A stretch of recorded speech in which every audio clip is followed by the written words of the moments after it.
لە ماوەی 29 ساڵی حکومڕانی هەرێمی کوردستان دەبینین کە زەویەکی زۆر تەخشان و پەخشانی پێکراوە لە سۆنگەی هەستکردنمان بە بەرپرسیارەتی ئێمە ئەمڕۆکە ژمارەیەک پارێزەر و چالاکوان بە پێویستمان زانی کە سکاڵا لەسەر سەرۆکی حکوومەتی پێشوو سەرۆکی کابینەی پێشوو هەروەها وەزیری شارەوانی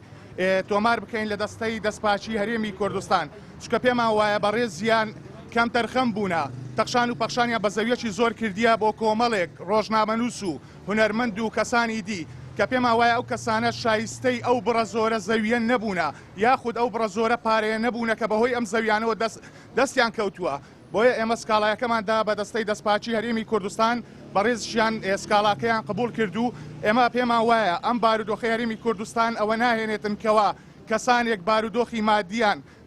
زیاد بەرز بێتەوە خەڵکانی شتر ئاوریان لێ نەدرێتەوە دەمەوێت لێرە بڵێم کۆمەڵێک ڕۆژنامەنووسمان هەیە لە گەڕێکێکی هەولێر زۆربەی خانوەکانی کردووە بەهۆی کرێسیاتی خەڵکانی شتر هەیە کە نەخۆشی ئۆتیزمی لە ماڵێ هەیە ڕۆژنامەنووس هەیە تاوەکو ئێستاکە بژێوی ڕۆژانەی وەک پێویست نییە بۆیە ئێمە ئەمڕۆکە داوا دەکەین لە سەرۆکی حکوومەتی ئێستا و هەروە سەرۆکی حکوومەتی پێشوش پابەندی یاسا بن تەخشان و پەخشان بە مڵکی گشتی نەکەن